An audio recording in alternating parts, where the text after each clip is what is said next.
syarat kepada orang yang ingin mengamalkan kitab ini mesti mendapatkan talqin dari gurunya, mursyidnya. Apa syarat mursyidnya? Kana wasilan mausulan ila Allah tabaraka wa taala. Dia juga telah wusul ke hadirat Allah Subhanahu wa taala.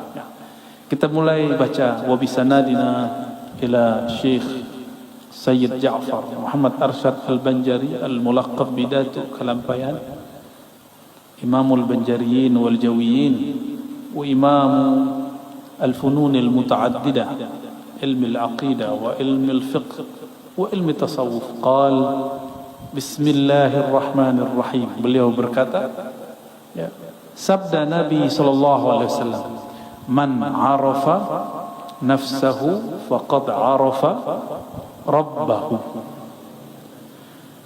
Sudah biasa dengar ya? Tapi kita lihat cara beliau mengartikan.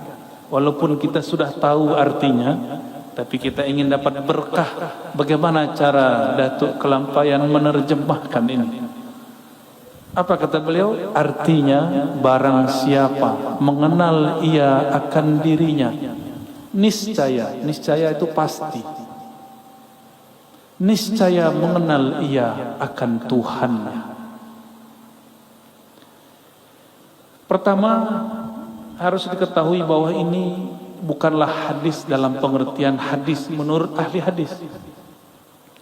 Ini hadis-hadis ma'rifat, didapat oleh wali-wali Allah ketika rohani mereka liqa dengan Nabi Muhammad sallallahu alaihi wasallam. Mohon maaf, inilah perbedaan ulama wali-wali Allah para sufi dengan ahli hadis. Mereka juga sebagian wali Allah. Ahli hadis, ilmunya jika tidak didengar oleh telinga maka tidak disebut hadis.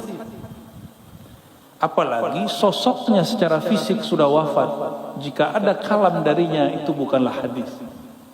Tapi bagi ahlullah dari kalangan sufi, wali-wali Allah, jika ada seorang kekasihnya bertemu ruhaniyah Rasulullah, karena dalam hadis Nabi riwayat Bukhari, Muslim, Abu Daud, Tirmizi, man ra'ani fil manam faqad ra'al haqq, yang bertemu aku dalam tidurnya dia benar-benar bertemu akan aku. Man ra'ani fil manam fasayarani yaqdha, orang yang bertemu aku dia akan bertemu denganku. Yang bertemu aku dalam mimpi akan bertemu aku dalam keadaan jaga. Berdasarkan hadis ini, ahli hadis tugasnya hanya sampai mengatakan hadis ini sahih, selesai. Tapi makna hadis ini yang meneruskan adalah ahli-ahli tasawuf, guru-guru kita, masyayikh-masyayikh kita. Apa kata mereka? Kalau kita mimpi bertemu Rasulullah secara rohani ataupun secara jaga, bagi mereka itu disebut juga hadis. Inilah yang enggak ketemu. Makanya sampai sekarang ahli hadis yang umum mengatakan di kitab tasawuf banyak hadis palsu. Karena ahli tasawuf kalau bertemu rohani Rasulullah itu tetap disebut hadis, karena Nabi dianggap tidak pernah mati secara rohani, hanya berpisah ruh dengan badannya. Jadi wajar guru-guru ini bakal dianggap sebagai halu. Tahu halu ya? Dianggap nanti sebagai penyebar hadis palsu. Bukan, kita nggak pernah mau memalsukan hadis Nabi. Berani menolak mimpi bertemu Rasul sallallahu alaihi wasallam, berani. Saya dikritik seseorang, apa kata dia? Tidak boleh cerita mimpi Nabi di depan orang. Saya tanya balik, mana dalil yang melarang mimpi diceritakan kepada orang? Justru hadis Imam Bukhari, mimpi diceritakan kepada orang, tapi orangnya yang ahli. Orangnya yang ahli, li'arifin, orang yang arif. Syekh Muhammad Arsyad Al-Banjari sepertinya yang mengikuti tradisi yang ini, bahwa jika ahli rohani bertemu dengan rohaniyah Rasulullah, kalam-kalam Nabi tetap disebut sabda Rasulullah sallallahu alaihi wasallam. Inilah yang membuat kenapa ahli hadis, ahli tasawuf dulu saling bertengkar sampai sekarang. Untungnya guru-guru kita juga ahli hadis, juga ahli tasawuf. Itu untungnya. Ya, beberapa sanad Sahih Bukhari kita lewat jalur Syekh Muhammad Arsyad Al-Banjari. Ya. Baik. Bermula hakikat mengenal diri itu 3 perkara, kata beliau. Jadi cara mengenal diri itu ada 3. Yang pertama mengenal asal kejadian diri. Nah, ini langsung diputus. Kalau kita biasanya asar kejadian diri dari tanah, gitu ya. Oleh Datuk Kelampayan langsung dipotong. Asal kejadian diri dari Nur Muhammad sallallahu alaihi wasallam. Nur itu makhluk. Cahaya itu kemudian dizahirkan Allah menjadi 4 anasir. Ada tanah, ada api, ada air, ada udara. Hatta jin dan iblis pun tercipta dari nurnya Nabi Muhammad sallallahu alaihi wasallam. Namun nur yang mananya? Nah, ini yang jadi rahasia. Di dalam kitab Daqaiqul Akhbar, dulu saya mengatakan ini kitab kumpulan hadis palsu. Ternyata di dalamnya ada beberapa asrar ma'rifat yang disembunyikan para ulama di dalamnya. Mulailah kita sadar, tidak boleh menghina apa saja. Orang pemaksiat pun kita tidak hina, apalagi kitab yang dikarang oleh para ulama. Ya.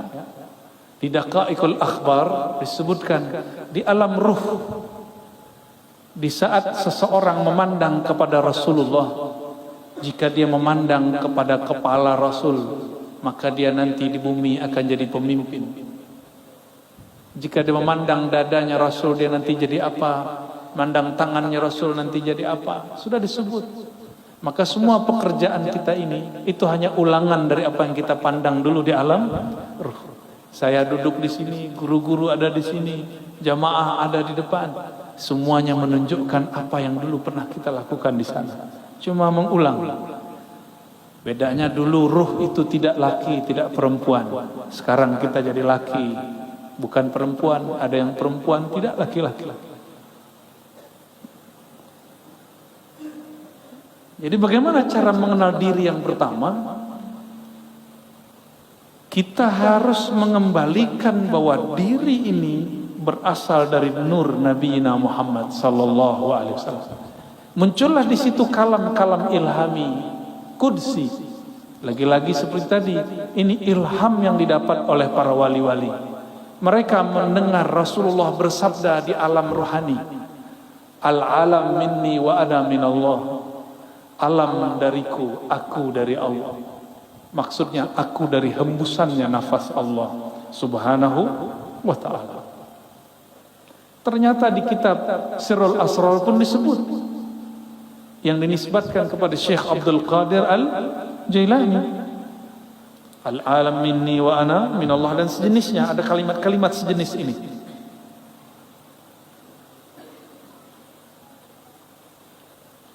Seperti sabda Nabi sallallahu alaihi wasallam. Kedua, menyatakan dirinya dahulu daripada mati. Jadi cara mengenal diri yang kedua, mematikan diri sebelum mati. Mati apakah? Ini yang kita kaji malam tadi di mana namanya? Bumi Sholawat ya. Tapi karena tempat terbatas, nah kita bagi lagi sini. Sebenarnya saya belum pernah membaca kitab ini sebelumnya, kecuali judulnya. Ya, tapi tadi langsung khatam. Dalam waktu bersolawat langsung selesai. Ya, dengan baca sanad segala macam kita tabarukan, minta ijazahan, saya minta izin secara rohani dan secara jasmani. Ya, jasmaninya tadi siang, rohaninya barusan. Ternyata isinya sama dengan thariqah saman yang dulu saya ambil waktu remaja. Persis sama. Dulu guru kita baca 2 lafaz ini. Man arafa nafsahu faqad arafa rabbahu. Lalu mutu qabla an tamutu. Matikanlah dirimu sebelum engkau mati. Matikan dirimu secara